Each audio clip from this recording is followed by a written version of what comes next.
Hello बच्चों। अपने पिछले वीडियो में यानी कि रदरफोर्ड मॉडल में पिछले वीडियो में हम लोगों ने देखा था कि रदरफोर्ड का अल्फा स्कैटरिंग एक्सपेरिमेंट कैसे हुआ था, उसके ऑब्जर्वेशंस क्या थे और उसके बेसिस पे उसके कंक्लूजन्स क्या थे। तो एक बार मैं थोड़ा सा उसको रिवाइज कर रहा हूँ और उसके बाद फिर हम लोग आज की क्लास में देखेंगे कि रदरफोर्ड के अल्फा स्कैटरिंग एक्सपेरिमेंट के बेसिस पर जो उन्होंने रदरफोर्ड ने अपना मॉडल दिया था वो मॉडल कैसे आया था और वो मॉडल के बारे में क्या था। हम लोग वीडियो के स्टार्टिंग में ही देखेंगे कि कैसे उन्होंने साइज ऑफ न्यूक्लियस को कैलकुलेट किया था, ठीक है। और फिर हम लोग देखेंगे कि इस मॉडल के मेरिट्स क्या हैं और इस मॉडल के डिमेरिट्स क्या हैं और कैसे इस मॉडल ने बोस मॉडल के यानी बोस एटॉमिक थियरी के बेस को तैयार किया, बेसिस को तैयार किया, ठीक है। तो आइए स्टार्ट करते हैं हम लोग रदरफोर्ड का अल्फा स्कैटरिंग एक्सपेरिमेंट, उसका एक थोड़ा सा रिव्यू। हम लोगों ने अल्फा स्कैटरिंग एक्सपेरिमेंट के रिव्यू में देखा था कि सबसे पहले एक गोल्ड फाइल लिया गया। क्या लिया गया? गोल्ड फाइल लिया गया और इस गोल्ड फाइल पर अल्फा पार्टिकल्स का बम्बार्डमेंट कराया गया। जब अल्फा पार्टिकल्स का बम्बार्डमेंट कराया गया तो बम्बार्डमेंट करने के बाद हम लोगों ने मेजरली 3 ऑब्जर्वेशंस देखे थे।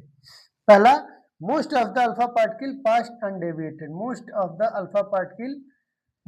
Alpha particles passed undeviated undeviated passed undeviated. और secondly, some of the alpha particles are deviated by small angles,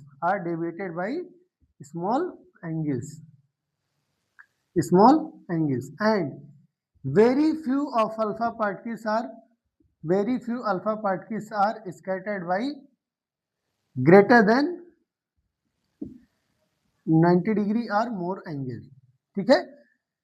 ज्यादातर अल्फा पार्टिकल सीधे बिना डेविएशन के चले गए, ठीक। कुछ अल्फा पार्टिकल्स जो है वो डेविएट हुए स्मॉल एंगल से और बहुत ही कम पार्टिकल्स ऐसे थे जो कि 90 डिग्री या उससे ज्यादा एंगल पर डेविएट हुए। इसके बेसिस पे उन्होंने 3 ऑब्जर्वेशंस निकाले। First, most of the alpha particles are going without any kind of deviation, that means most of the space inside atom is hollow। Space inside atom is hollow, यानी ज्यादातर space क्या है? खाली है, empty है, यानी परमाणु अंदर से खोखला है। दूसरा, कुछ अल्फा पार्टिकल्स डेविएट हुए थे, इसका मतलब है कि नाभिक एटम के अंदर कुछ ना कुछ पॉजिटिव चीज प्रेजेंट होनी चाहिए और इससे पता चला कि न्यूक्लियस होता है कहाँ? सेंटर में, ठीक, जिसे नाभिक कहते हैं। और बहुत कम अल्फा पार्टिकल ऐसे भी थे जो या तो वापस आ गए या 90 डिग्री से ज्यादा एंगल से डेविएट हुए। इसका मतलब है कि जो न्यूक्लियस है वो बहुत ज्यादा क्या है? स्ट्रांग है, रिजिड है। इतना रिजिड है कि अल्फा पार्टिकल उससे क्रॉस नहीं कर सकता, ठीक। तो ये आपका एक रिव्यू है और हम लोगों ने फिगर बनाया था कुछ इस तरीके से, क्योंकि बीच में कुछ पॉजिटिवली चार्ज पार्टिकल है। ये जो मेन सेंट्रल लाइन है उसे कह सकते हैं सबसे, इसको कह सकते हैं सेंट्रल लाइन, ये वाला। तो अगर इस पाथ पर कोई अल्फा पार्टिकल आएगा तो वो जाके रिटर्न हो जाएगा। इस सेंट्रल लाइन से पार्टिकल की इनिशियल डायरेक्शन के परपेंडिकुलर डिस्टेंस को क्या बोलते हैं? इम्पैक्ट पैरामीटर बोलते हैं। और इम्पैक्ट पैरामीटर पर डिपेंड करता है कौन? Angle of deviation. क्या डिपेंड करता है? Angle of deviation theta. तो हम लोग पाए थे कि impact parameter is directly proportional to cot of theta by 2। Impact parameter is directly proportional to cot of theta by 2। और हम लोग पाए थे कि the number of particles scattered at any particular angle is directly proportional to 1 by 4th power of sine theta by 2, where theta is the angle of scattering, ठीक। फिर हम लोगों ने देखा था कि अगर हम इम्पैक्ट पैरामीटर को बढ़ाते हैं तो थीटा क्या हो जाएगा? कम हो जाएगा। और अगर हम इम्पैक्ट पैरामीटर को घटाते हैं तो थीटा बढ़ेगा। For theta to be equal to 180 degree, impact parameter should be equal to zero, इसका मतलब है कि सेंट्रल लाइन पर ही पार्टिकल को जाना होगा सो दैट कि वो 180 डिग्री का डेविएशन फील करे। तो आइए स्टार्ट करते हैं आज की क्लास इसके आगे, ठीक है। चलिए सबसे पहले आज की क्लास में हम लोग देखेंगे approach, distance of closest approach, यानी निकटतम पहुंच की दूरी। डिस्टेंस ऑफ क्लोजेस्ट अप्रोच, निकटतम पहुंच की दूरी, निकटतम पहुंच की दूरी, डिस्टेंस ऑफ क्लोजेस्ट अप्रोच। या कह सकते हो कि how Rutherford measured the dimensions of nucleus. ठीक, तो सबसे इंपॉर्टेंट कॉन्सेप्ट है distance of closest approach, distance of closest approach, Hindi में कहते हैं निकटतम पहुंच की दूरी, निकटतम पहुंच की दूरी, निकटतम पहुंच की दूरी। बहुत जल्दी ही मैं अपना टेलीग्राम चैनल लेकर आने वाला हूं जिस पर हम लोग फिजिक्स के न्यूमेरिकल्स और फिजिक्स के नोट्स प्रोवाइड करेंगे आपको क्लास के रिलेटेड टॉपिक्स का, ठीक है। आपको थोड़ा सा वेट करना होगा, बस 1 या 2 दिन में, यानी सैटरडे है, कल संडे है, मतलब संडे मंडे या ट्यूसडे तक में भी 10 और 11 नवंबर तक आ जाएगा, ठीक है। Distance of closest approach simple, ध्यान रखिए कि सपोज करिए कि ये एटम है, ठीक है। ये उस एटम के अंदर क्या है, पॉजिटिवली चार्ज न्यूक्लियस, और ये उस पॉजिटिवली चार्ज न्यूक्लियस का सेंट्रल लाइन है। थोड़ा सा सेंट्रल में दिखना भी चाहिए, मान लीजिए सेंट्रल लाइन है, ठीक।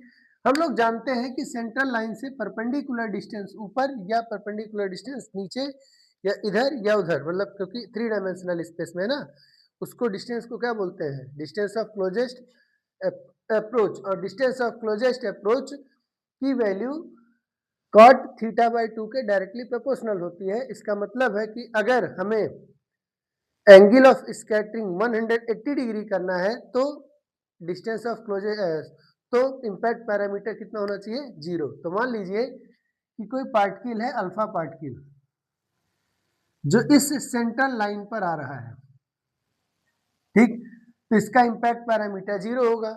अगर इम्पैक्ट पैरामीटर 0 होगा तो इसका एंगल ऑफ स्कैटरिंग कितना होगा, 90 डिग्री। तो कह सकते हैं for a alpha particle, for a alpha particle approaching towards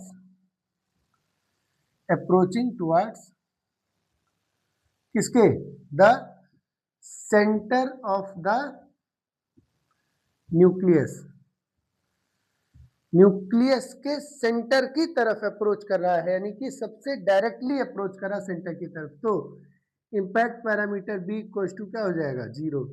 अगर इम्पैक्ट पैरामीटर 0 हो जाएगा तो as b is directly proportional to cot θ/2, तो इस अप्रोच से थीटा जो हो जाएगा वो हो जाएगा 180 डिग्री, यानी particle will be return, particle will return, particle क्या होगा, कुछ दूर जा करके क्या होगा, वापस आ जाएगा, कुछ दूर जा करके वापस आ जाएगा। तो अब हमको ये देखना है कि पार्टिकल कब कहाँ क्या होगा, वापस आएगा। तो सिंपल, जो अल्फा पार्टिकल जा रहा है उसका मास कितना है, m। जो अल्फा पार्टिकल जा रहा है उसका चार्ज कितना है, 2e। कहेंगे क्यों, क्योंकि अल्फा पार्टिकल जा रहा है, अल्फा पार्टिकल पर 2 इलेक्ट्रॉन की कमी होती है, मैंने आपको बताया था। तो 2e, और कैसा चार्ज है, पॉजिटिव। जो टारगेट न्यूक्लियस है, सपोज करिए उसका एटॉमिक नंबर है Z, तो उसमें नंबर ऑफ प्रोटॉन्स कितने होंगे, Z इंटू ई, यानी टोटल चार्ज कितना होगा, Z इंटू ई, Z इंटू ई, ठीक। ये चार्ज ऑन अल्फा पार्टिकल हो गया, ये चार्ज ऑन न्यूक्लियस हो गया, कोई दिक्कत नहीं है, ठीक है, होना भी नहीं चाहिए। अब देखिए जैसे जैसे अल्फा पार्टिकल नजदीक जाएगा तो कह सकते हैं as alpha particle approaches, alpha particle approaches the nucleus, क्या होगा, it's get it gets repelled by the nucleus, तो इट्स काइनेटिक एनर्जी डिक्रीजेज, इसकी काइनेटिक एनर्जी क्या होगी, डिक्रीज होगी। एंड और क्या होगा, kinetic energy decreases, kinetic energy decreases. जैसे जैसे हम आगे बढ़ेंगे, जैसे जैसे ये अल्फा पार्टिकल आगे बढ़ेगा, न्यूक्लियस भी पॉजिटिव है, अल्फा पार्टिकल भी पॉजिटिव है, तो ये स्टेबल न्यूक्लियस इसको क्या करेगा, रिपेल करेगा, यानी कि प्रतिकर्षित करेगा।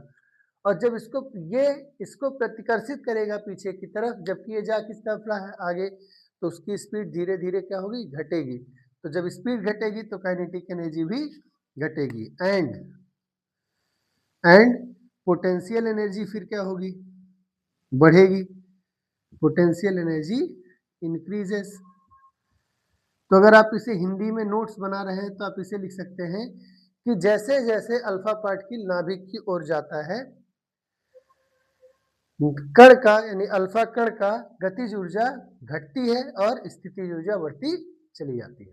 ठीक, इस स्थिति में मान लीजिए कि स्टार्टिंग में काइनेटिक एनर्जी कितनी थी, के, स्टार्टिंग में काइनेटिक एनर्जी कितनी थी, के, और बहुत दूर से अल्फा पार्टिकल आया था, वहां पे पोटेंशियल एनर्जी कितनी है, 0, यानी कि इनिशियल पॉइंट पर काइनेटिक एनर्जी मान लेते हैं कितना, के, और पोटेंशियल एनर्जी मान लेते हैं 0। लेट इनिशियली, शुरुआत में काइनेटिक एनर्जी कितनी है, के, किसका, अल्फा पार्टिकल, यानी अल्फा कण का प्रारंभिक गतिज ऊर्जा क्या है, के। ठीक, और इनिशियली पोटेंशियल एनर्जी कितनी है, यानी स्थितिज ऊर्जा कितनी है,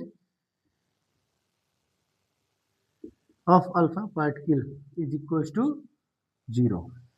शुरुआत में, क्यों, क्योंकि शुरू में जो सोर्स है वो कोई रेडियो एक्टिव एलिमेंट है और वो इस टारगेट न्यूक्लियस से बहुत दूरी पे रखा हुआ होगा। तो पोटेंशियल एनर्जी कितनी, 0, और काइनेटिक एनर्जी कितनी, के इनिशियली स्टार्टिंग में। अब जैसे जैसे अल्फा पार्टिकल आगे जाएगा काइनेटिक एनर्जी घटेगी, क्यों घटेगी उसका सवाल है। तो अगर क्वेश्चन है कि क्यों काइनेटिक एनर्जी घटेगी, तो क्योंकि पॉजिटिवली चार्ज न्यूक्लियस यानी नाभिक पॉजिटिवली चार्ज अल्फा पार्टिकल को प्रतिकर्षित करेगा, रिपल करेगा, और इसलिए अल्फा पार्टिकल की स्पीड धीरे धीरे घटती चली जाएगी। ठीक, और वो फोर्स अगर आपको निकालना हो तो वो फोर्स आप कूलॉम के लॉ से निकाल सकते हैं। ठीक है, तो पोटेंशियल एनर्जी बढ़ेगी और काइनेटिक एनर्जी घटेगी। अब जैसे जैसे अल्फा पार्टिकल आगे आया, इसकी काइनेटिक एनर्जी घटती गई, और जिस समय काइनेटिक एनर्जी 0 हो जाएगी, मान लीजिए यहां पार्टिकल पॉइंट पर आते आते काइनेटिक एनर्जी कितनी हो गई, 0 हो गई, तो पोटेंशियल एनर्जी क्या हो जाएगा, मैक्सिमम हो जाएगा। पोटेंशियल एनर्जी क्या हो जाएगा, मैक्सिमम। तब अल्फा पार्टिकल के सेंटर और इस न्यूक्लियस के सेंटर के बीच के डिस्टेंस को क्या कहते हैं, उस डिस्टेंस को कहते हैं डिस्टेंस ऑफ क्लोजेस्ट अप्रोच। क्या कहेंगे, distance of closest approach, distance of closest approach. ठीक, तो अगर आपसे पूछे कि what do you mean by distance of closest approach, तो कैसे डिफाइन करेंगे, निकटतम पहुंच की दूरी कैसे डिफाइन करेंगे, ध्यान रखिए। अल्फा कण के नाभिक तथा सोने के पन्नी यानी सोने के परमाणु के नाभिक, या सबसे सिंपल अल्फा कण के केंद्र तथा टारगेट मटेरियल यानी कि आप कह सकते हैं लक्ष्य नाभिक। तो अल्फा कण के केंद्र तथा लक्ष्य नाभिक के केंद्र के बीच की निकटतम दूरी को या न्यूनतम दूरी को निकटतम पहुंच की दूरी कहते हैं। और अगर इंग्लिश में बात करें तो कहेंगे the shortest possible distance between the center of the alpha particle and the center of the target nuclei is called as distance of closest approach। Shortest possible distance क्या है, शॉर्टेस्ट पॉसिबल डिस्टेंस किसके किसके बीच, between centre of alpha particle, between centre of alpha particle and centre of the target nuclei यानी nucleus is called distance of closest approach. और जब distance of closest approach होगा उस समय काइनेटिक एनर्जी क्या हो जाएगी, जीरो, और पोटेंशियल एनर्जी क्या हो जाएगी, मैक्सिमम। तो कह सकते हैं at distance of closest approach, at distance of closest approach, निकटतम पहुंच की दूरी पर क्या होगा, काइनेटिक एनर्जी गतिज ऊर्जा जीरो और स्थितिज ऊर्जा हो जाएगी मैक्सिमम। और हम लोग जानते हैं कि दो चार्ज पार्टिकल के बीच स्थितिज ऊर्जा का फॉर्मूला होता है 1/4πε0 Q1 Q2 बाई R। तो 1/4πε0 Q1 फर्स्ट चार्ज जो कि अल्फा पार्टिकल है, सेकेंड चार्ज टारगेट न्यूक्लियस का, डिवाइडेड बाय डिस्टेंस r, और r इस समय डिस्टेंस कितना है, a0। ठीक, तो पोटेंशियल एनर्जी का फॉर्मूला हो गया 1/4πε0 2e ZE और by a0। From the law of conservation of energy, initial kinetic energy plus potential energy should be equal to final kinetic energy and potential energy. Clear है? इसलिए k plus 0 बराबर 0 plus ये value. So from law of conservation of energy यानी ऊर्जा संरक्षण के सिद्धांत से मैक्सिमम इनिशियल काइनेटिक एनर्जी के बराबर हुआ 1/4πε0 two ZE² by a0। k equal to हुआ 1/4πε0 टू ZE² बाई a0, जहां 1/4πε0 है कूलम्बियन लॉ का कांस्टेंट यानी 9 × 10⁹। 2 और E, 2 × E है चार्ज ऑन अल्फा पार्टिकल और Z × E है charge on the target nuclei. ठीक है, और A0 क्या है, डिस्टेंस ऑफ क्लोजेस्ट अप्रोच अर्थात निकटतम पहुंच की दूरी। क्लियर है? तो ये basically law of conservation of energy और law of conservation of momentum से आप आराम से निकाल सकते हैं। अब क्योंकि टारगेट न्यूक्लियाई स्टेबल था इसलिए हमारा काम सिर्फ law of conservation of energy से ही हो गया। ठीक, तो ये आया के का फॉर्मूला और हमको क्या चाहिए, डिस्टेंस ऑफ क्लोजेस्ट अप्रोच का फॉर्मूला। तो हम यहां से इसी चीज को चेंज कर सकते हैं। ठीक, तो हमारा के का फॉर्मूला आया इतना। सो A0 इक्वल टू हो गया distance of closest approach is equal to 1/4πε0 two ZE² by K. थोड़ा सा जगह की कमी हो गई पर आई होप कि ये आपको क्लियर होगा। ठीक है, कोई दिक्कत? ये आपका डिस्टेंस ऑफ क्लोजेस्ट अप्रोच का फॉर्मूला डेरिवेशन है। ठीक है, थोड़ा सा आप लिख सकते हैं कि let us consider the charge on the particle is इतना, the atomic number of the atomic target nuclei Z, वो सब आप कंसीडर करके खुद से लिख सकते हैं। मेन चीज है अप्रोच कॉन्सेप्ट, और कॉन्सेप्ट सिर्फ इतना है कि टोटल एनर्जी बिफोर और टोटल एनर्जी आफ्टर क्या होना चाहिए, इक्वल होना चाहिए, कंजर्व होना चाहिए। ठीक, तो ये हो गया डिस्टेंस ऑफ क्लोजेस्ट अप्रोच, जो डिपेंड करता है दो चीजों पर, बेसिकली तीन चीजों पर। पहला,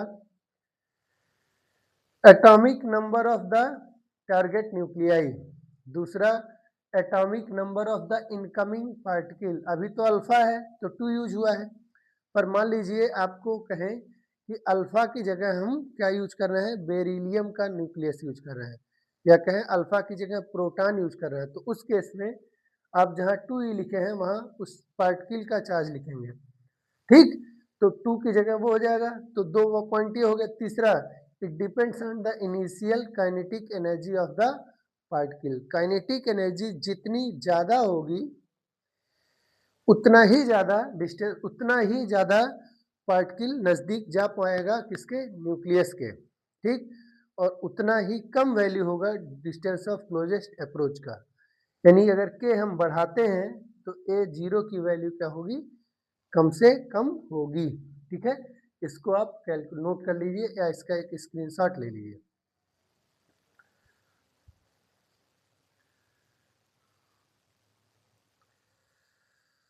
हो गया।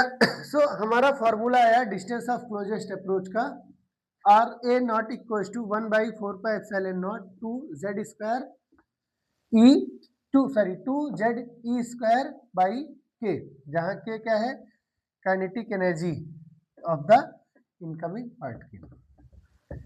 ठीक है, इस पर क्वेश्चंस करेंगे अभी आगे चल के। अब एक इंपॉर्टेंट पॉइंट यह है कि कैसे रदरफोर्ड ने न्यूक्लियस का साइज इवेल्युएट किया, how he calculated the approximate size of the nucleus, यानी calculation of size of nucleus, यानी कह सकते हो एस्टिमेशन ऑफ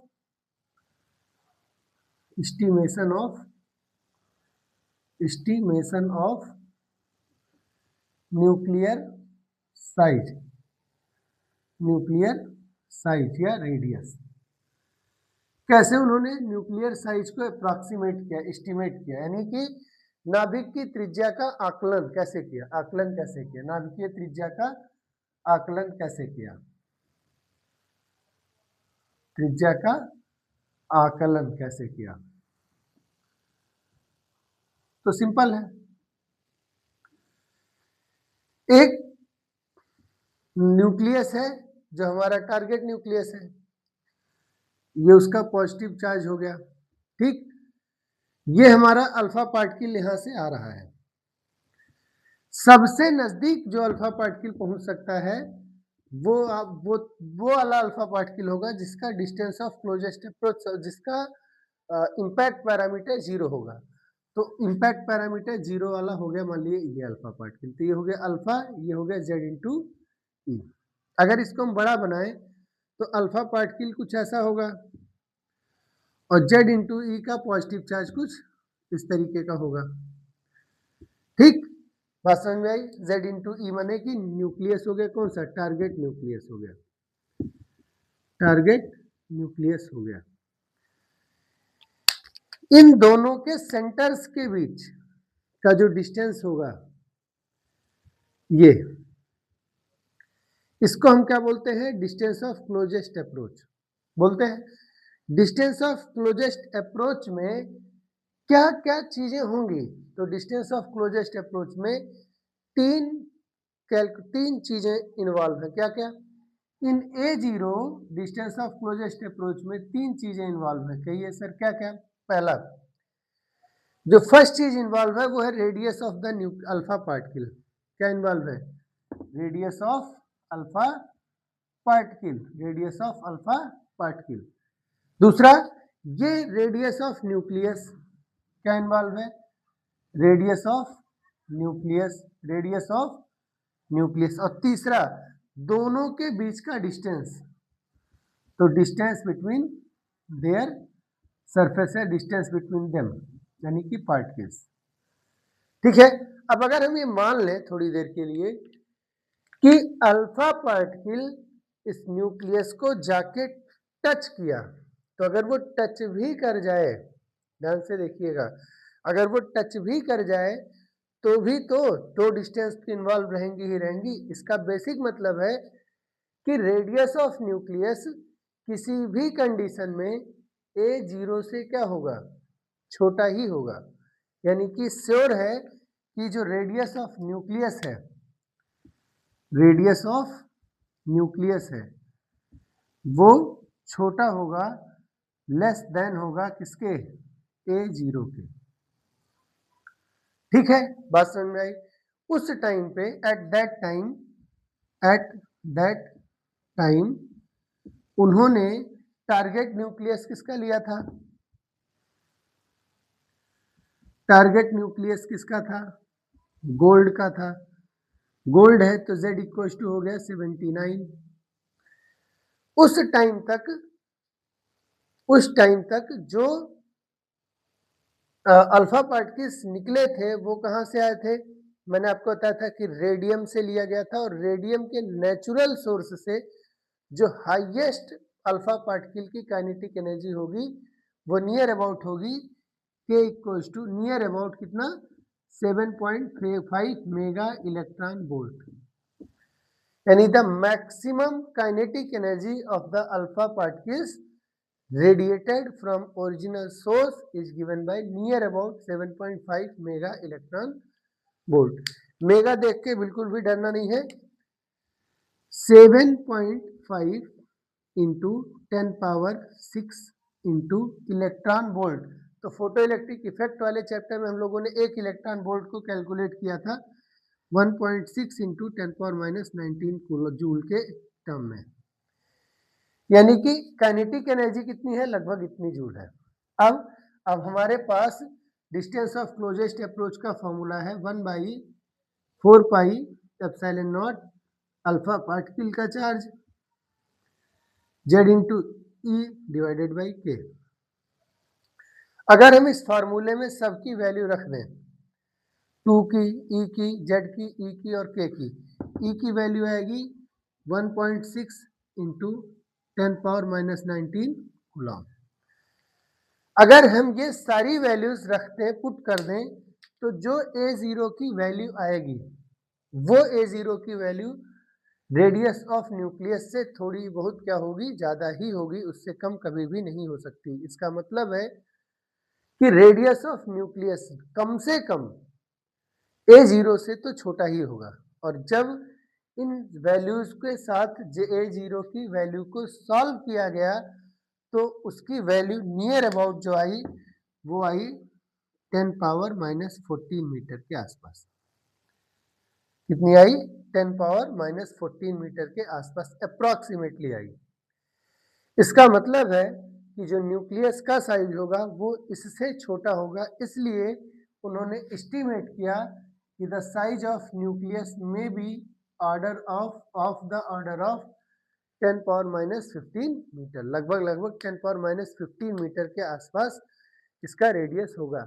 ये सारा एक्सपेरिमेंटल सेटअप 1911 के आसपास हुआ, 1911-12 के आसपास ये सारी चीजें हुई हैं। 1960s में जाकर के पहली बार गोल्ड के न्यूक्लियस का एग्जैक्ट साइज कैलकुलेट किया गया with the help of computer systems, और वो नियरली वही पाया गया जो रदरफोर्ड के अल्फा स्कैटरिंग एक्सपेरिमेंट के ऑब्जर्वेशंस के थ्रू कैलकुलेट किया गया था।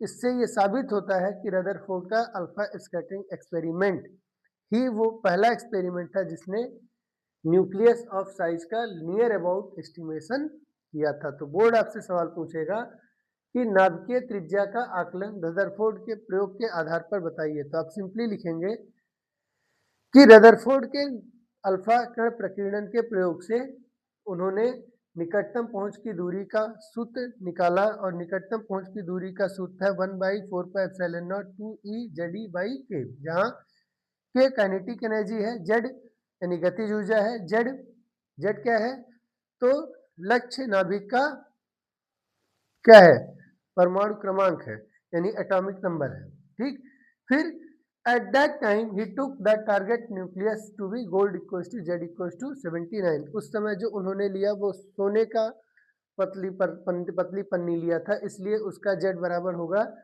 79।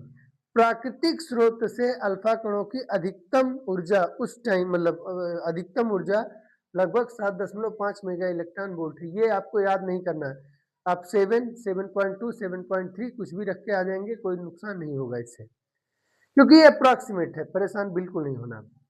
फिर आप इसकी वैल्यू रखेंगे, मेगा इलेक्ट्रॉन वोल्ट को कन्वर्ट किए हैं, मेगा मतलब 10 पावर 6, इलेक्ट्रॉन वोल्ट मतलब 1.6 इंटू 10 पावर माइनस 19 जूल। इसको सॉल्व करेंगे, ई की वैल्यू होती है 1.6 इंटू 10 पावर माइनस 19 कूलम, 2 की वैल्यू, ई की वैल्यू, जेड की वैल्यू और ई की वैल्यू और यहाँ के की वैल्यू, और 1/4 पाई एप्सिलॉन नॉट जानते हैं 9 इंटू 10 टू द पावर 9 होता है। सब रख के ए नॉट की वैल्यू निकालेंगे, फिर लिखेंगे कि क्योंकि ए नॉट की वैल्यू में radius of alpha particle, radius of nucleus और उनके बीच की दूरी, तीनों चीजें आती हैं, अर्थात यदि हम ये मान भी लें कि दोनों का आपस में संपर्क हुआ था तो भी नाभिक का न्यूक्लियस का नाभिक की त्रिज्या A0 की वैल्यू से क्या होगी, कम ही होगी। इसको आप हिंदी में भी लिख सकते हैं और इंग्लिश में भी लिख सकते हैं अपने आप से समझ के, अगर ये सारी चीजें आपके समझ में आ गई हैं तो। ठीक है, देख लीजिए एक बार।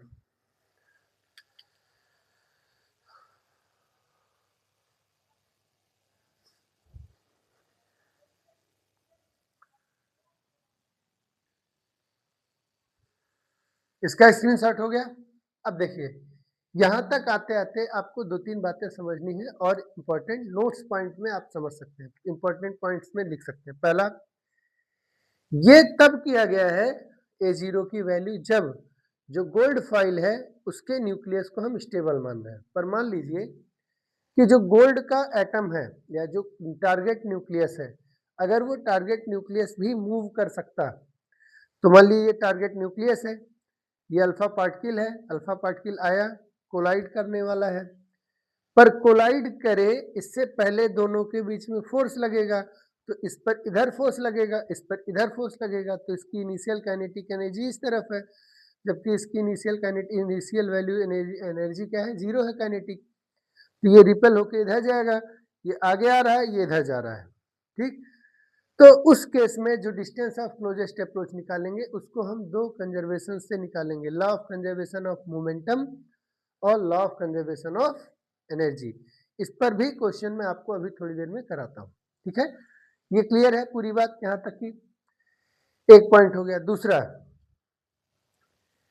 कि ये सब कैलकुलेशन करते टाइम हम लोगों ने ये माना है कि न्यूक्लियस और अल्फा पार्टिकल्स आपस में जिस फोर्स से इंटरेक्ट कर रहे हैं वो फोर्स कौन सा है, कोलम्बियन फोर्स, यानी 1/4πε0 Q1 Q2/r² एप्लीकेबल है। पर जब यह अल्फा पार्टिकल न्यूक्लियस के आसपास बहुत नजदीक पहुंच जाएगा तो क्या होगा, ये न्यूक्लियस इस अल्फा पार्टिकल को अपनी तरफ अट्रैक्ट करेगा with the help of nuclear force, strong nuclear force. तो अगर कभी अल्फा पार्टिकल इतना नजदीक आ जाए किसके, हीलियम टारगेट न्यूक्लियाई के, कि अल्फा पार्टिकल के ऊपर न्यूक्लियर फोर्सेस काम करने लगे, उस केस में अल्फा पार्टिकल न्यूक्लियस के अंदर इंटर कर जाएगा, ना कि वो उससे रिपेल होगा।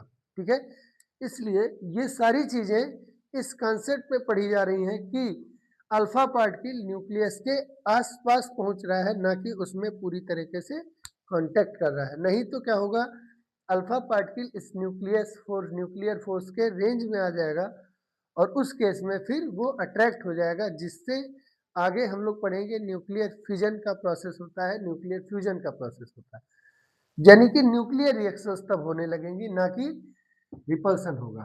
ठीक, तो आई होप यहां तक की बात क्लियर है। अब हम पढ़ेंगे कि रदरफोर्ड का अल्फा स्कैटरिंग एक्सपेरिमेंट होने के बाद रदरफोर्ड ने मॉडल कैसा दिया, क्योंकि ऑब्वियस सी बात है कि जब ये एक्सपेरिमेंट हुआ तो जो सबसे इंपॉर्टेंट चीज हुई वो ये कि थॉमसन का मॉडल इनकरेक्ट हो गया। और जब आप किसी चीज को इनकरेक्ट करते हैं तो आपकी ही रिस्पॉन्सिबिलिटी हो जाती है कि आप उसके सही वर्जन को भी लगभग लगभग एक्सप्लेन करने की कोशिश कीजिए।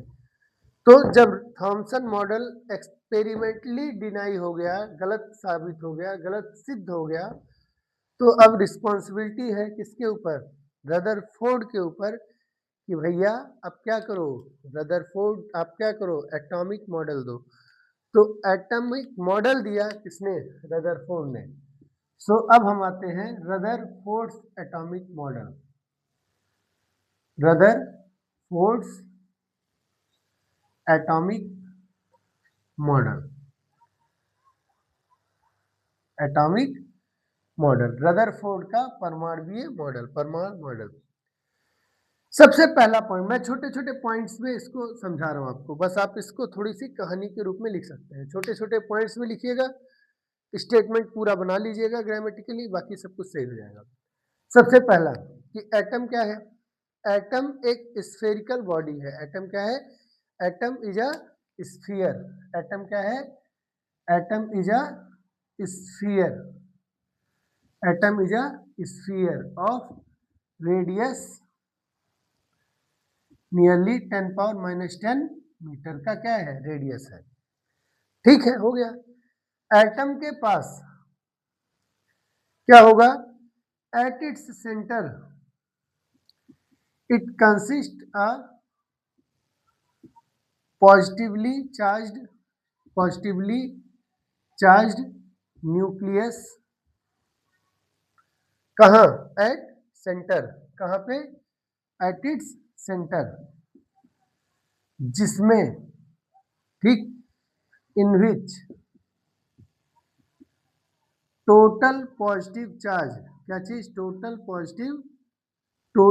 Positive charge and almost entire mass of atom is involve, atom is situated. दो वर्ड्स पर ध्यान देना है, क्या क्या कि लगभग, मतलब टोटल पॉजिटिव चार्ज, पूरा पॉजिटिव चार्ज, संपूर्ण धनावेश कहाँ है, नाभिक में, सेंटर में, और लगभग पूरा द्रव्यमान, एग्जैक्टली पूरा नहीं, ऑलमोस्ट पूरा, ऑलमोस्ट जो टोटल मास है वो नियर अबाउट कहाँ है, एटम के सेंटर में यानी न्यूक्लियस में है। ठीक। Third point, size of nucleus important है। Size of nucleus is of the order of 10 power minus 15 metre. Hindi में भी अभी हम इसको बोल देंगे तो आप लिख सकते हैं, ठीक है, of the order of 10 power minus 15 metre. यहां तक की चीज क्लियर है। जो पॉजिटिवली चार्ज न्यूक्लियस है वो स्टेबल होगा। अब जब स्टेबल है, उसके चारों तरफ निगेटिवली चार्ज इलेक्ट्रॉन्स के बारे में बात करनी थी, तो उन्होंने कहा एटम अंदर से पूरा खाली है, ठीक, क्योंकि टोटल साइज देखो 10 पावर माइनस 10 मीटर है, जबकि size of nucleus 10 power minus 15 metre है, तो लगभग 10,000 गुने का अंतर है। 10 पावर 4, 10 पावर 5 टाइम्स का अंतर है, तो वो 10 पावर 5 टाइम्स का जो अंतर है वो अंतर गैप है, और वो गैप पूरी तरीके से क्या है, खाली है। फिर उन्होंने कहा कि जो इलेक्ट्रॉन्स होते हैं, negatively charged electrons revolve around the nucleus, ठीक, like the planets revolves around the sun, इसलिए, ठीक, यहीं पे उनसे धोखा हो गया। कैसे, आगे देखेंगे। इसीलिए इस मॉडल को नाम क्या रखा गया, सोलर मॉडल। क्या रखा गया, सोलर सिस्टम मॉडल। क्या रखा गया, सोलर मॉडल, ठीक है। सो ये रदरफोर्ड मॉडल की कुछ बेसिक डिटेल्स हैं जो आपको याद होनी चाहिए, जो आपको बोर्ड पेपर में लिखना पड़ सकता है, ठीक है। आई होप कि मैं आपको समझा पाया हूं। अब मैं हिंदी में इसको एक बार समझा दे रहा हूं ताकि हिंदी मीडियम के बच्चे भी मैनेज कर लें। पहला, परमाणु 10 के पावर माइनस 10 मीटर त्रिज्या का एक गोला है जिसमें धनावेशित नाभिक होता है जो परमाणु के केंद्र पर स्थित होता है। नाभिक में परमाणु का समस्त धनावेश तथा लगभग पूरा द्रव्यमान स्थित होता है, ठीक। नाभिक की त्रिज्या लगभग 10 के पावर माइनस 15 मीटर के कोटि की होती है। परमाणु का ऋणावेशित इलेक्ट्रॉन नाभिक के चारों ओर चक्कर लगाता है और यह लगभग सूर्य के चारों तरफ चक्कर लगाते हुए ग्रहों की भांति व्यवहार करता है, यानी दिखाई देता है, ठीक है। यहां तक क्लियर बात हो गई। ये हो गया एटॉमिक मॉडल, ठीक। अब इस मॉडल में हुआ क्या, तो what are the demerits of the model, sorry what are the merits of the model. मैंने आपको बताया था कि मेरिट्स और डिमेरिट्स दोनों पढ़ेंगे, यानी इस मॉडल की विशेषताएं क्या है, इस मॉडल की उपलब्धि क्या है, अचीवमेंट क्या है, तो इस मॉडल का प्लस पॉइंट क्या है, उपलब्धि क्या है, ठीक है। उपलब्धि क्या है, उपलब्धि है कि इस मॉडल के बेसिस पर भी हम लोग कुछ चीजों को एक्सप्लेन कर सकते हैं। कैसे, एटम न्यूट्रल होता है यानी उदासीन होता है, उसको एक्सप्लेनेशन कर सकते हैं। यानी हम कह सकते हैं कि neutrality of atom can be explained on the basis of Rutherford's atomic model. कैसे? पॉजिटिवली चार्ज न्यूक्लियस है, उसके चारों तरफ निगेटिवली चार्ज इलेक्ट्रॉन्स हैं, टोटल मिल के ओवरऑल चार्ज कितना हो गया? 0 हो गया। Second point, photo electric emission यानी emission of electrons can be easily explain. Emission of electrons can be easily explain on the basis of Rutherford's atomic model. कैसे? क्योंकि अगर इलेक्ट्रॉन चारों तरफ बाहर बाहर है तो जैसे ही कहीं से एनर्जी मिलेगी इलेक्ट्रॉन बाहर चले जाएंगे। जैसे फोटो इलेक्ट्रिक इफेक्ट में लाइट से एनर्जी मिलती है, थर्मोआयनिक एमिशन में हीट से एनर्जी मिलती है, तो इलेक्ट्रॉन बाहर चले जाएंगे। तो emission of electrons can be easily explained on the basis of Rutherford model. यानी इलेक्ट्रॉनों के उत्सर्जन की व्याख्या हम आराम से कर सकते हैं। परमाणु की उदासीनता की व्याख्या हम लोग आसानी से कर सकते हैं। ठीक, इस मॉडल की सबसे अच्छी बात क्या थी कि it is based on experimental observations. It is based on experimental observations. तो ये रदरफोर्ड के अल्फा स्कैटरिंग एक्सपेरिमेंट के सभी ऑब्जर्वेशंस को क्या कर सकता था? एक्सप्लेन कर सकता था। और क्योंकि मॉडल प्रयोग पर आधारित था, एक्सपेरिमेंट के ऑब्जर्वेशंस पर आधारित था, इसलिए इस मॉडल को सही माना गया। ठीक, पर जैसे ही सही माना गया एक बड़ी मेजर प्रॉब्लम आई, और वो मेजर प्रॉब्लम क्या है उसको समझते हैं। ठीक, तो आप इसका एक स्क्रीनशॉट ले लिए, फिर हम लोग समझते हैं कि डिमेरिट्स ऑफ मॉडल क्या है, क्या इस मॉडल में क्या खामियां रह गई, क्या दोष रह गए।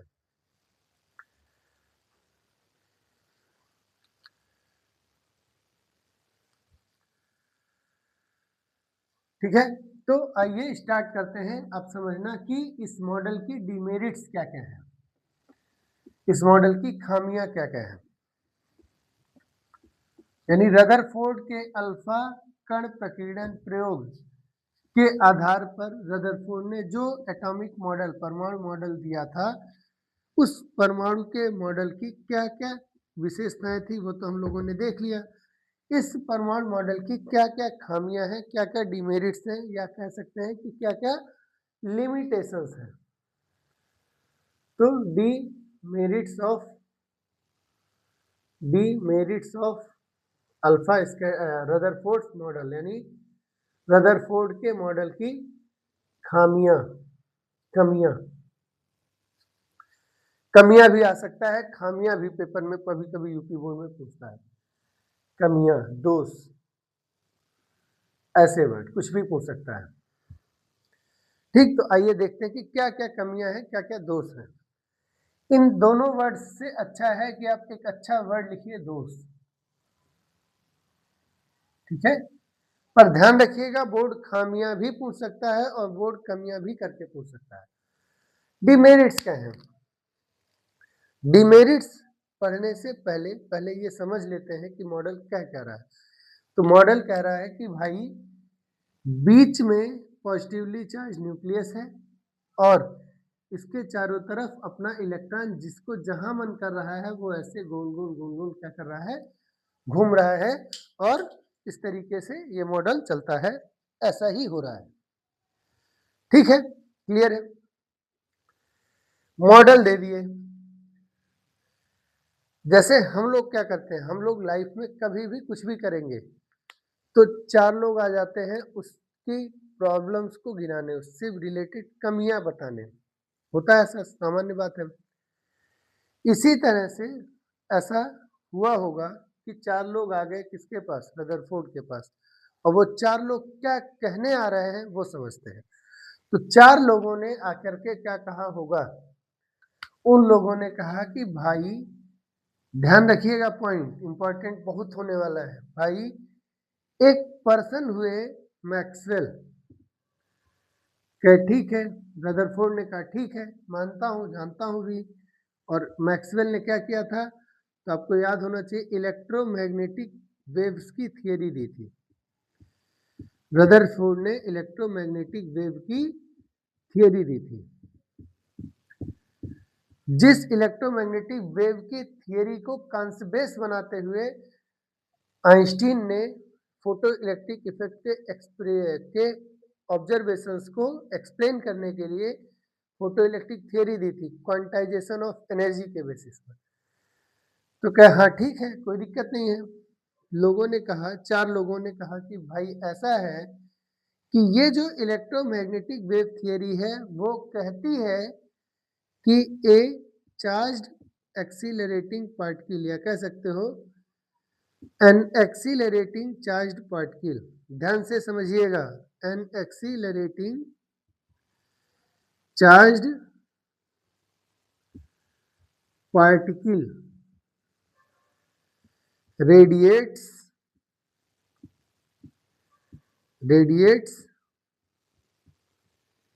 एनर्जी। इसको हिंदी में कहें तो कह सकते हैं कि एक त्वरित आवेशित कण ऊर्जा का उत्सर्जन करता है। ठीक, पॉइंट ध्यान से समझिए। रदरफोर्ड के पास कुछ लोग पहुंचे, 4 लोग पहुंचे, कोई भी हो सकते हैं। उन्होंने कहा मैक्सवेल का नाम सुने हो? हाँ सुने हैं।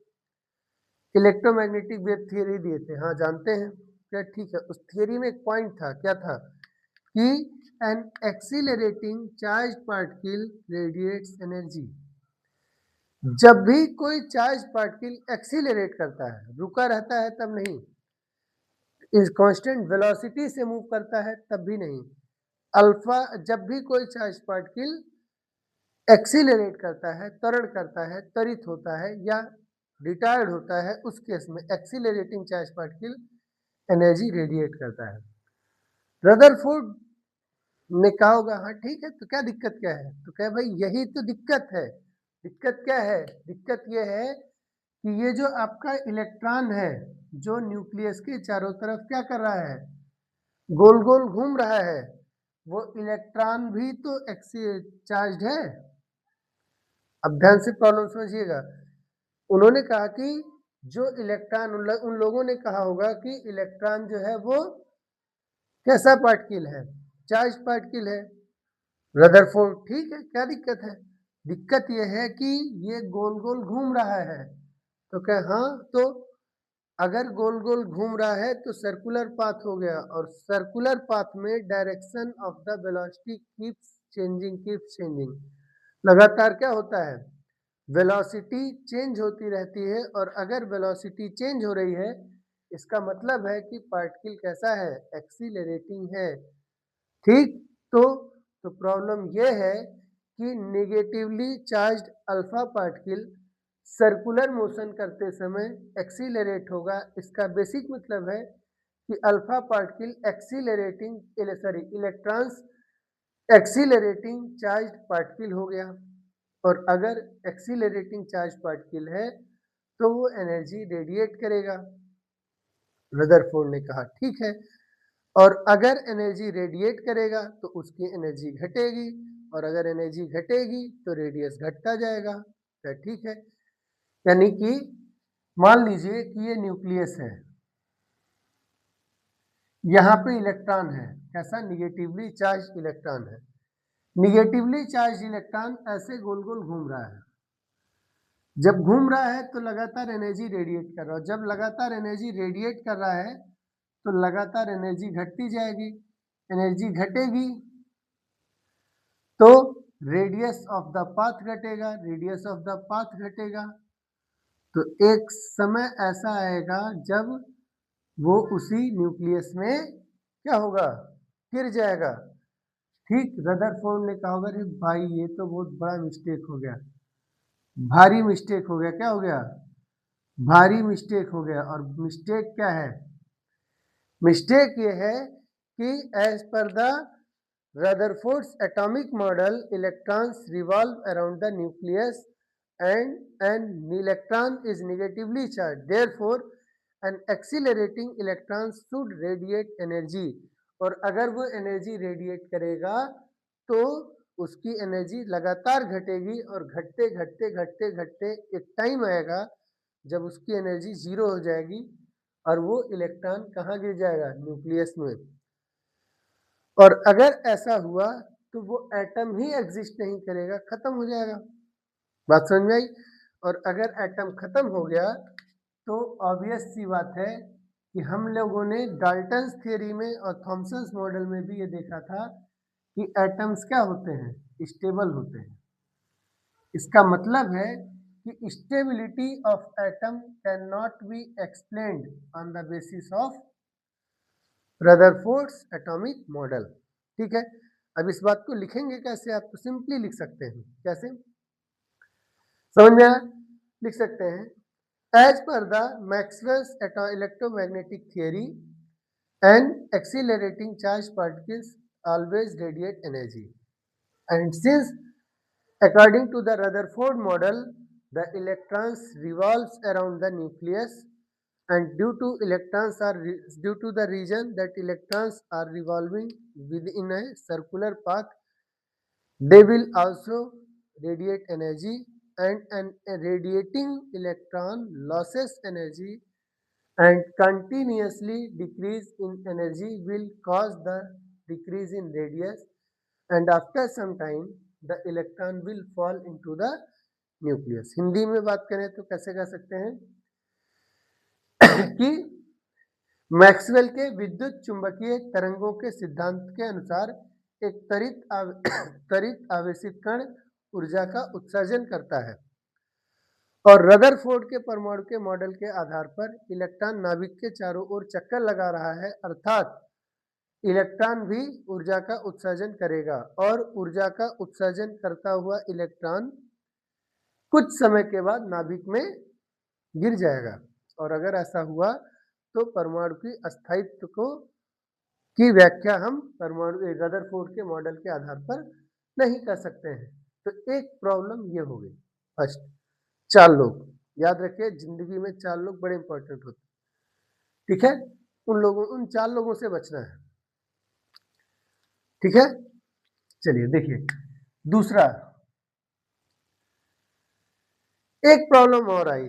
वो प्रॉब्लम क्या थी? वो प्रॉब्लम थी थॉमसन मॉडल में भी था। थॉमसन मॉडल में हम लोगों ने एक डिमेरिट देखा था कि Thomson's model can not explain the hydrogen line spectrum. Hydrogen line spectrum कहता है कि हाइड्रोजन के एटम्स कुछ पर्टिकुलर वेवलेंथ की लाइट्स को क्या करते हैं, इमिट करते हैं, और कुछ पर्टिकुलर वेवलेंथ की लाइट्स को यानी रेडिएशंस को एब्जॉर्ब करते हैं। इस चीज को बोलते हैं हाइड्रोजन लाइन स्पेक्ट्रम। डिटेल में आगे पढ़ेंगे। और वो कुछ पर्टिकुलर वेवलेंथ को और कुछ पर्टिकुलर वेवलेंथ की लाइट्स को ही एब्जॉर्ब भी करते हैं, और कुछ पर्टिकुलर वेवलेंथ की लाइट को ही रेडिएट भी करते हैं।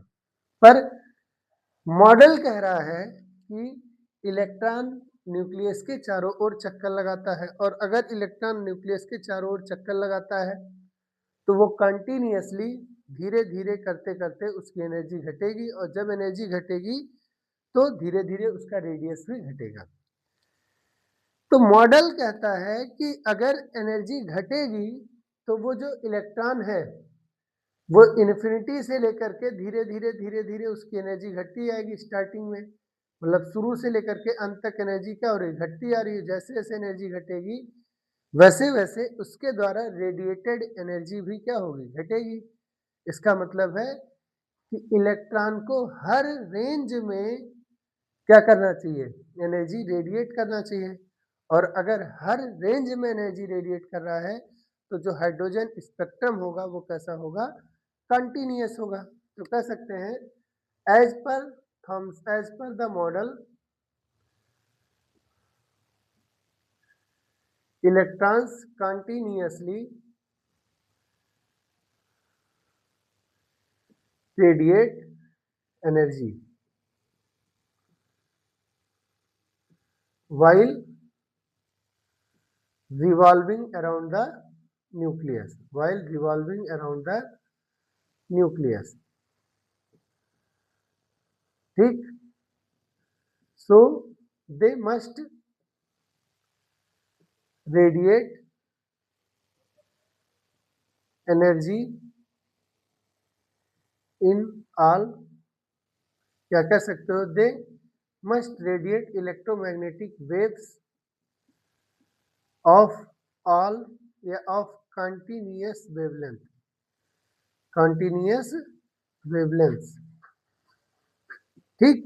That's why the hydrogen spectrum should be continuous, so the hydrogen spectrum must be continuous, the hydrogen spectrum must be continuous, continuous, but it is found that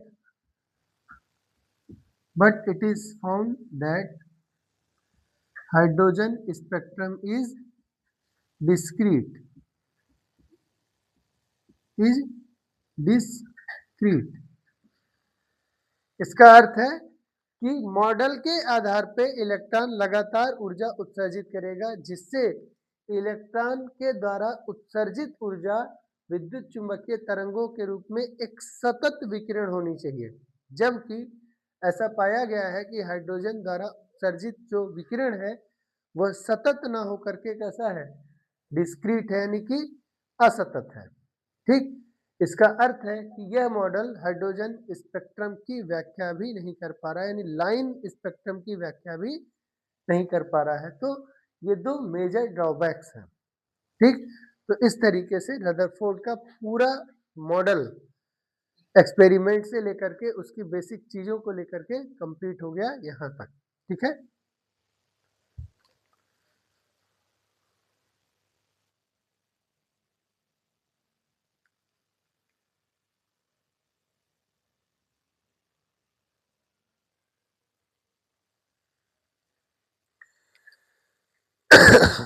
देखिए, there are two identical particles of mass small m and charge small q. Initially, one particle is at rest on a frictionless plane and second one is projected with initial velocity v from a large distance, ठीक। Find the distance of closest approach between them.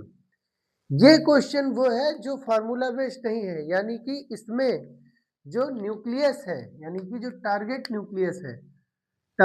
Nucleus है वो fixed नहीं है, is not stable, is not at, is not fixed.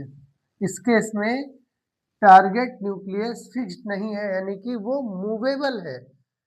क्या है, movable है, यानी कि मूव कर सकता है। कह रहा है कि एक सरफेस है जिसमें एक कोई पॉजिटिवली चार्ज, एक कोई चार्ज पार्टिकल है जिसका मास m है और चार्ज q है। सरफेस स्मूथ है, सरफेस कैसा है, स्मूथ है, ठीक है। ये इनिशियली एट रेस्ट पर है, यानी initial velocity of the particle कितना हो गया, 0 हो गया, प्रारंभिक वेग 0 हो गया। अब एक दूसरा पार्टिकल जो सेम चार्ज और सेम मास का है, उसे हम इनिशियल वेलोसिटी v दे करके इसकी तरफ अट्रैक्ट किए, इसकी तरफ प्रोजेक्ट किए। होगा क्या कि जैसे जैसे ये आगे जाएगा, इसके और इसके बीच के ऊपर क्या लगेगा, एक फोर्स लगेगा, ठीक। क्या लगेगा, फोर्स ऑफ रिपल्सन लगेगा, और उस फोर्स ऑफ रिपल्सन की वजह से इसकी काइनेटिक एनर्जी घटेगी और इसकी काइनेटिक एनर्जी बढ़ेगी। और एक टाइम ऐसा आएगा जब दोनों इक्विलिब्रियम में आ जाएंगे और फिर सेम स्पीड से साथ साथ चलते चले जाएंगे। तो इस केस में आपको सीधे फार्मूला नहीं लगा करके concept of distance of closest approach लगाना होगा, कॉन्सेप्ट लगाना होगा। कैसे, तो सिंपल सी बात है, from law of conservation of energy, sorry law of conservation of momentum, संवेग के संरक्षण के सिद्धांत से, यानी मोमेंटम कंजर्वेशन के कॉन्सेप्ट से क्या करेंगे, initial momentum and final momentum should be equal to each other. So initial momentum हो गया mv प्लस m इंटू 0 बराबर फाइनल मोमेंटम हो गया mv dash plus mv dash, जहां v डैश दोनों की फाइनल वेलोसिटी हो जाएगी। उसके बाद फिर वो एक स्पीड से कंटिन्यूसली मूव करते चले जाएंगे। सो इससे सॉल्व करेंगे तो v डैश की वैल्यू आ जाएगी v/2। कैसे आएगी, देख सकते हैं, ये 0 हो गया, m कॉमन हो गया तो 2m v dash into 2m बराबर m इंटू v, तो v बराबर v dash equal to v by 2। अब इस स्पीड से समझिए ये रुका हुआ है, ये आ रहा है, उसके बाद जैसे जैसे ये आगे बढ़ेगा ये धीरे धीरे इधर जाएगा, और एक टाइम आएगा जब दोनों एक फिक्स स्पीड से साथ एक ही स्पीड से आएंगे, और फिर इन दोनों के बीच की जो डिस्टेंस होगी वो फिक्स्ड हो जाएगी, वही डिस्टेंस ऑफ क्लोजेस्ट अप्रोच है। सो v डैश आ गया, v डैश की वैल्यू है v बाई 2। v डैश क्या है, दोनों की फिक्स स्पीड, जिस स्पीड से वो दोनों एक दूसरे से डिस्टेंस ऑफ क्लोजेस्ट अप्रोच पर क्या करेंगे, ट्रेवल करेंगे, फिर कॉमन स्पीड से जाएंगे, ठीक है। और ऐसे केस में इनिशियल एनर्जी और फाइनल एनर्जी के लॉ ऑफ कंजर्वेशन से भी हम निकाल सकते हैं क्या, तो इनिशियल एनर्जी है हाफ m v स्क्वायर, दूसरे यहाँ कर लेते हैं, ठीक, law of conservation of energy लगाते हैं, तो law of conservation of energy से क्या मिलेगा, फर्स्ट वाले का initial energy half m we square, second वाले का इनिशियल एनर्जी 0, ठीक है। और क्योंकि ये बहुत दूर से आ रहा है फ्रॉम लार्ज डिस्टेंस, इसका मतलब इनिशियली आपस में कोई इंटरेक्शन नहीं है, तो इनिशियल पोटेंशियल एनर्जी कितना हुआ, 0, इसीलिए बाद में करेंगे तो बाद में पहले वाले का kinetic energy m v dash का स्क्वायर, सेकेंड वाले का kinetic energy half m v dash का स्क्वायर, प्लस इन दोनों के बीच का potential energy 1/4 pi epsilon not, first charge q, second charge q, और उनके बीच का डिस्टेंस r, ठीक है, उनके बीच का डिस्टेंस r।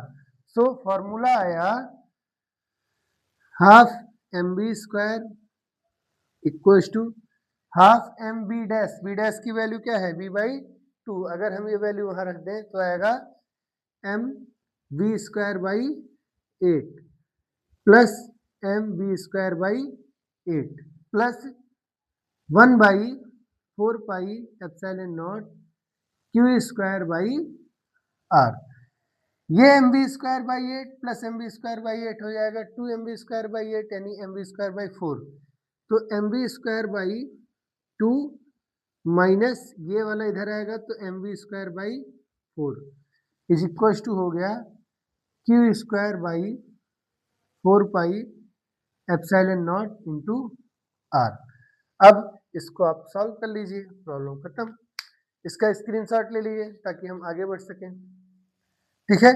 चलिए देखिए मैं यहाँ ऊपर कर दे रहा हूँ, तो हो गया क्रॉस मल्टीप्लाई हो जाएगा, नीचे 4 यहाँ 2 और यहाँ 1, तो 2 m B square minus m B square यानी एम बी स्क्वायर बाई 2 और 4 का एलसीएम 4 इक्वल्स टू हो गया q square by 4 pi epsilon not और आर, हमें क्या चाहिए, डिस्टेंस ऑफ क्लोजेस्ट अप्रोच, तो आर बराबर क्यू स्क्वायर बाई 4 से 4 कैंसिल आउट हो गया पाई एप्सिलॉन नॉट एम और वी स्क्वायर, तो ये आपका फॉर्मूला हो गया, ठीक। एक बार ये कॉन्सेप्ट अच्छे से यूज कर लीजिएगा, निश्चित है कि आपको पेपर में ऐसे क्वेश्चन मिलने के चांसेस बहुत ही ज्यादा होते हैं, ठीक है। देखिए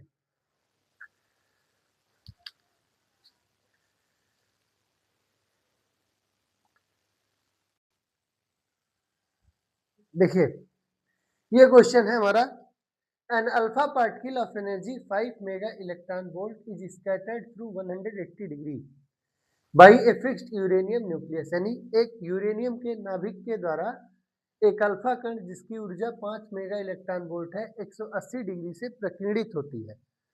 the distance of closest approach is of the order of, जो निकटतम पहुंच की दूरी है उसका कोटि का मान होगा 10⁻12 सेंटीमीटर, 10⁻10 सेंटीमीटर, 10⁻14 सेंटीमीटर, 10⁻15 सेंटीमीटर, गलती होने का चांस है यूनिट में, ठीक। तो ये स्टार्ट करते हैं क्वेश्चन।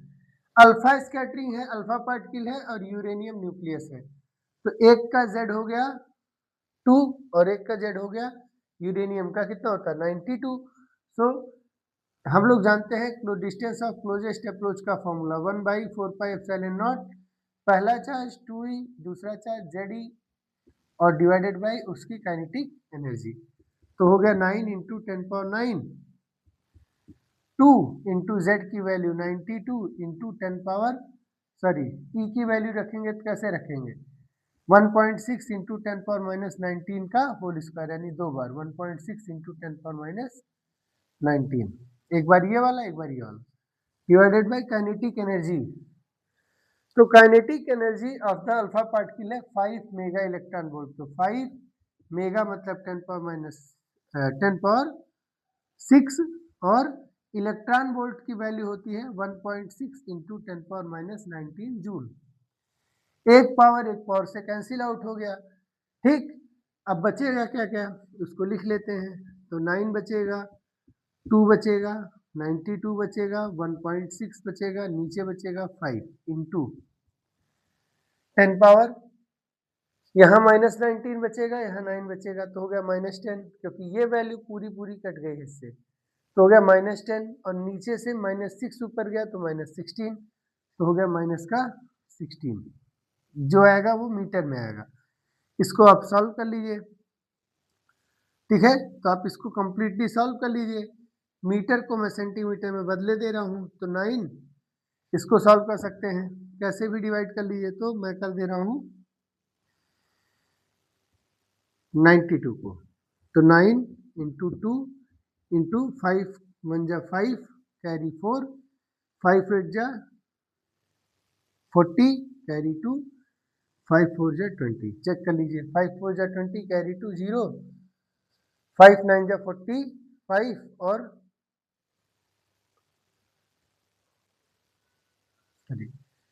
5 4 जा 20 कैरी 2 5 8 जा 40 और 2 42 5 9। ठीक है ना, तो क्लियर है। इंटू 1.6 इंटू 10 पावर माइनस 16 की जगह लिखेंगे सेंटीमीटर में, तो कितना हो जाएगा -14 सेंटीमीटर।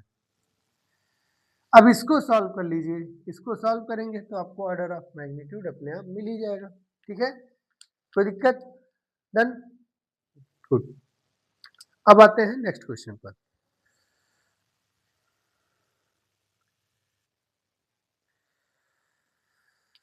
तो आज की क्लास के लिए बस इतना ही।